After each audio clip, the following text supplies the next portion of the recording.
Welcome back to the channel, folks. Here we have a little short video going to show you guys how to install the rear Ayotte camber kit for the top of the A-arms. So essentially what we're going to do is replace the bushings in here and in here with Thom Ayotte camber kit reproduced by Richard Wong. So a couple things we got to do first before this upper A-arm comes out. So we are going to remove the brake caliper, remove the rotor, detach this ball joint here from the knuckle, and then from there we'll relieve all the tension on these bolts here. That way we don't strip any threads. Obviously the chassis is aluminum, so you want to be very careful removing these bolts. Definitely don't want to use power tools. So yeah, let's get started. Are you recording audio too, or? Yeah, I mean, the audio's there, but you know, I can always remove it if I need to. If you want to cuss and stuff, that's fine. Fuck, motherfucker. Yep. So this is basically like an impact screwdriver, right? Yeah, you just hit it.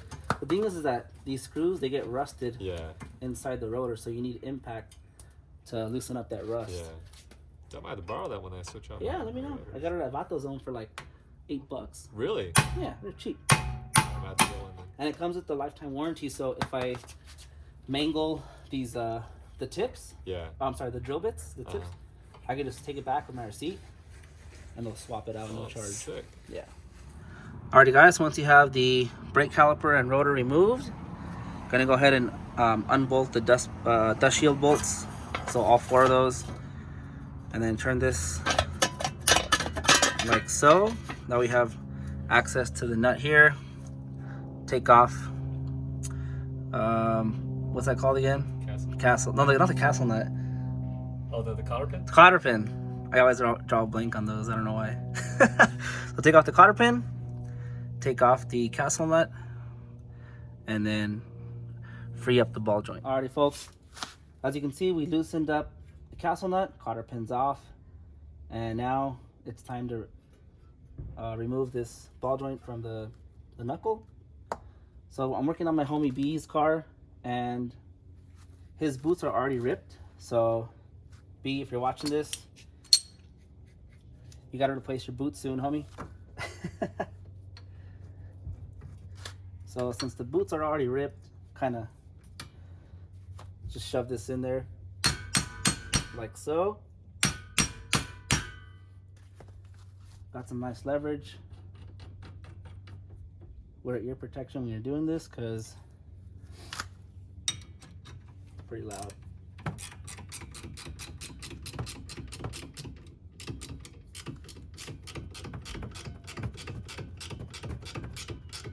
That's that.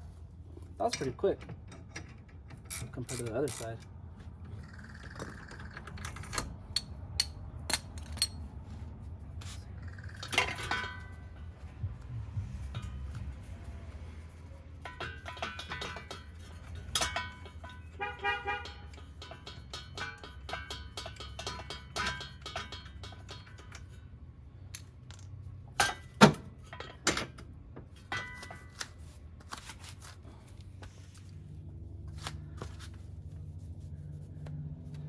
Alrighty folks, so I went ahead and unbolted all these 14mm bolts. Want to make sure that you don't have the arm attached to the knuckle when you're doing that, because if you do, you're going to have a lot of tension pulling outward, and you have a chance of stripping the threads or the female threads inside the chassis. So yeah, almost there. Alrighty folks, so now that you got the A-arms, upper A-arms removed, now it's going to be time to press out the original bushings here at the top. So Richard Wong does supply you with a couple press tools. So we're going to first take off this one here. He provides you with this little guy here, this one here, and now I had to kind of do some Tetris over here and finally figured out the orientation we're going to use to press this out. So this is going to be used to press like this upward that way, And then this is a cylinder that I had with my existing press kit. So the reason why we had to set this the right here, this guy a little lower, was because there's kind of no way to fit this if we had this sitting higher. So the way we're gonna do this is as follows. I'm sure there's a better way out there, but this is the way we figured it out. So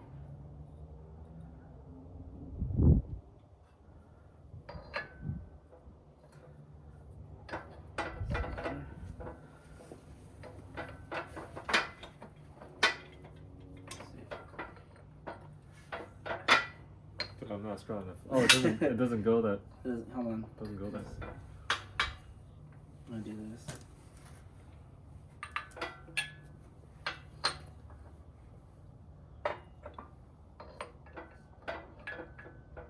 It's just barely. Yeah. Let's see. Does this go up and down? Yeah, that's max up. That's max up. Yeah. Okay. Kind of fit this in here like that. Let's see. It's gonna be real tight. Yeah. Actually, here's what I can do. Let me see.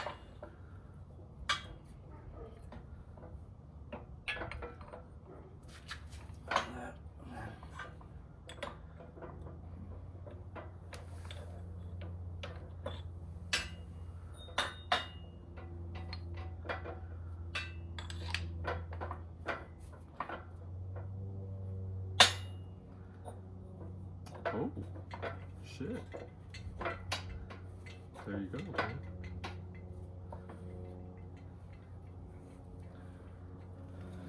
All right. So, the reason why it's kind of complicated to set this up is because, well, for starters, this press is not very versatile as far as configuration. Anyways. Well, let's just start to press. Yeah, that's basically, yeah, so this is gonna press downward. Receiving tube is here, press tube is here, and then we added some height with this tube to provide clearance of how this is oriented here. So if all goes as planned, it should come out smoothly, but of course there's always a chance that we fail, but I have high hopes for this.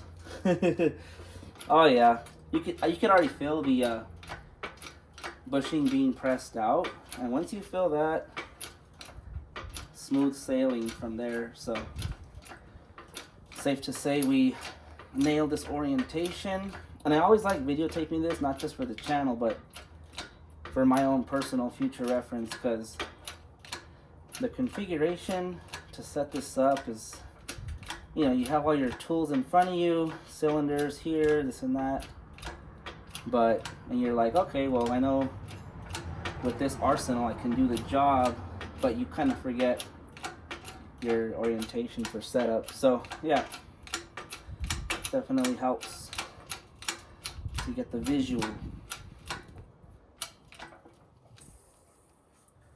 Alrighty.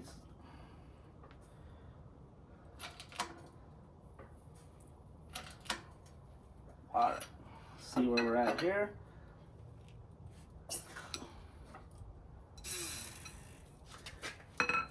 Alright, so that's about gonna do it for that bushing. That's all she wrote. Yeah, buddy. Now for the other side. Cool beans. Alrighty, folks, so after a bit of Tetris and Jenga skills here, went ahead and this is our setup here. So this little cylinder here and this one here, and this little bushing are part of my arsenal, which I already had. I don't know if maybe Richard forgot to send me some cylinders, which can be the case. Either way, so Richard does provide you with the press cylinder to press the bushing outward, and the receiving tube here. So this is Richard's, this is Richard's, this is mine, and these are mine as well. So reason why we had to create, I guess, so much gap between the hydraulic jack and the base is because the way the arm is sort of positioned in a strange, awkward way. So this one seems a little less promising, but promising nonetheless. So let's see what happens.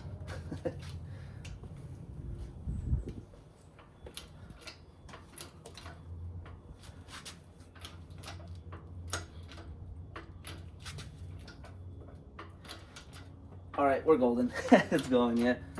So let's see. Well, let's see how far it gets before we max out the room, because his arm is pretty close to the base. What? Let's see. Oh, we're good.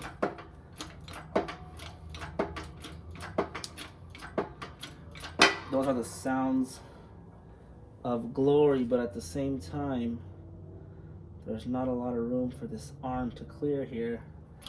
So if this thing collapses, we may have to reposition things.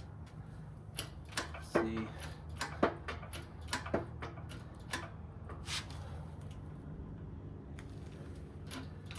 Let's see how far we get.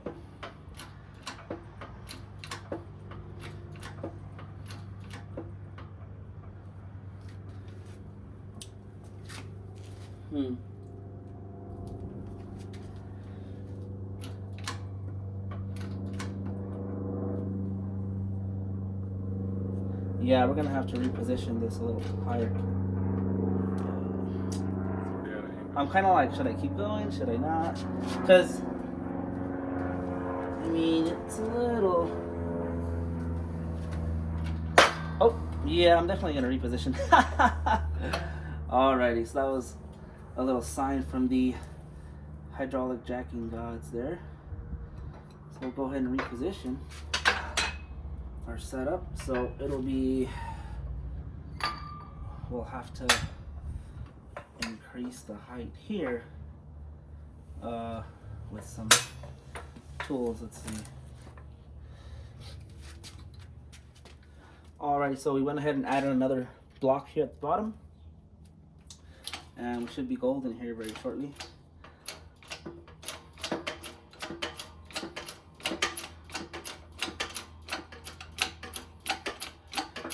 Sketchy Saturdays with Mexi Ricer's garage. Yeah, and she's out, so let's see. Voila! Want to check that?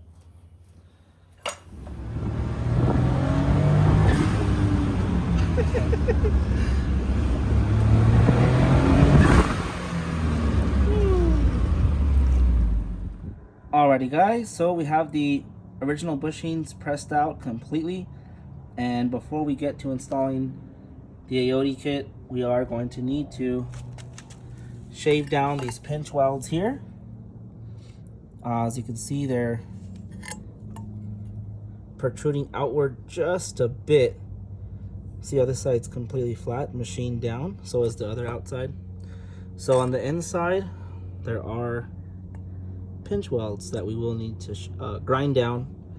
Got my grinder here, and reason being is that if you don't do this, the bushings, we'll get a better visual once these are installed, but basically, since these are flat on both ends, if we press this onto here, it's not going to sit completely flat and flush. And I've had friends that skip this step of grinding down the pinch welds, and later on complained that they had clunking in the rear. So that's because there's obviously some play. I don't know if Richard includes this step in his instruction, but yeah, I noticed this right away when I first installed this kit. So on my car, I've had it for, sheesh, 5 years or so, maybe more, no issues. So let's go ahead and take out the grinder and get moving. Alrighty folks, as you can see, pinch welds are grinded down flat.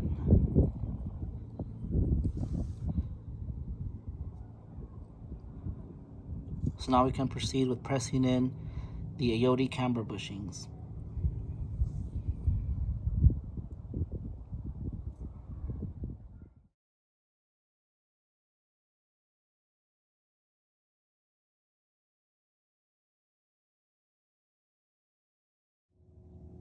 Alrighty folks, now we're getting ready to press these bushings in. These are Delrin bushings, part of the Ayotte kit. So first I start with the large diameter side. So I'm going to go ahead and tap this in. It goes in fairly easy. I used a little bit of Motul Tech grease, lubricated the inside wall here and there, and then just lightly tap it. I use this guy to put on here, and then lightly tap it with the little hammer. Goes in fairly smooth. Same with these. Tap those in, and then tap these in. Super simple.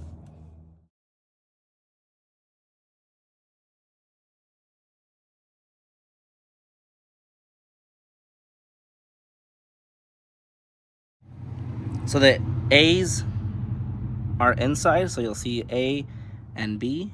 So A is inside, A is inside, and then B are the outers. Oh yeah, another thing to note also is the reason why we grinded down those pinch welds is, if you'll notice here, see how that's completely flat? Completely flat. So where we grinded down the pinch welds, 100% flat. So if you didn't grind down these pinch welds, what's going to happen is you're not going to get the complete rotation of this kit once you twist it on. And if you force it, what's going to happen is you're going to actually puncture and break the plastic Delrin where the pinch weld would have been had you not grinded this portion down. So that's where some people have issues where it's like clunking after, you know, several months or years of use or whatnot. So yeah, it's definitely the way you want to go. There are some marks here on the kit from where I had to use vice grips to completely spin these together. But other than that, this driver's side is ready to bolt onto the car. Alrighty folks, so next step in the process is going to be to drill out all 4 of these mounting holes. So kind of a design flaw, I would assume. Whenever you get ready to mount this up to the chassis, the holes don't line up. Could be because the fact that I tightened these as tight as they would go. There's no slack, there's no play at all. I know it for sure.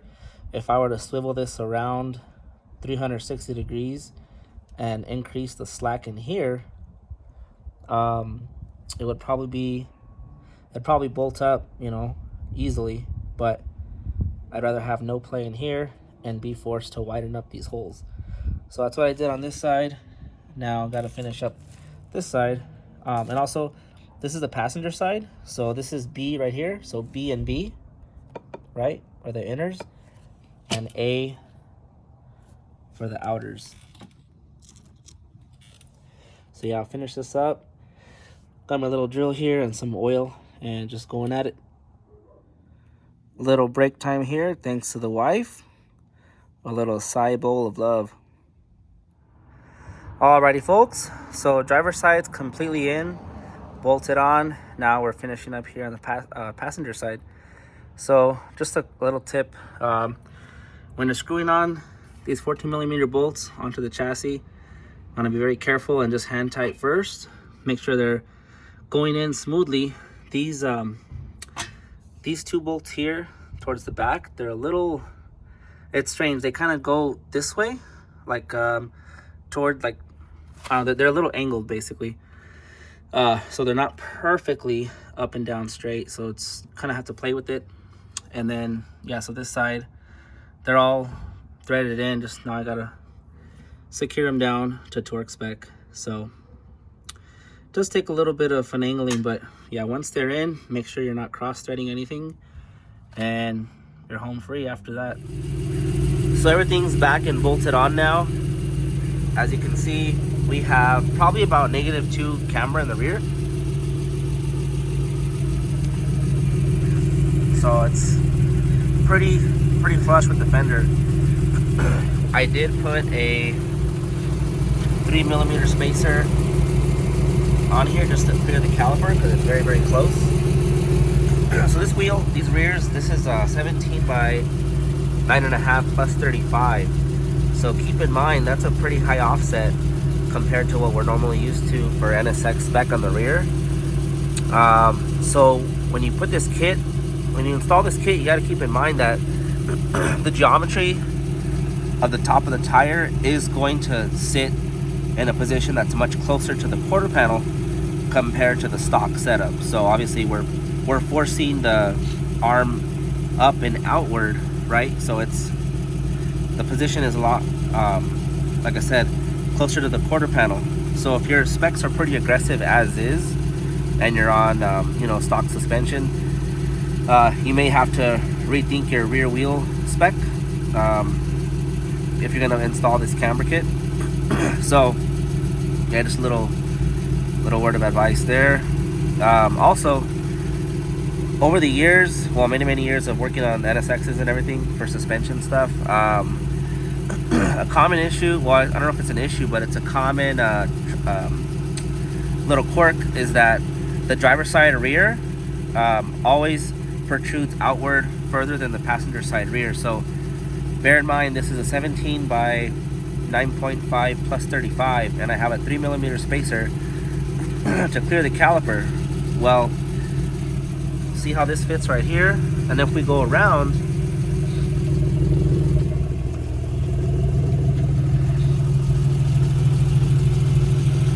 the fitment on the passenger side rear, it's identical to the rear driver side.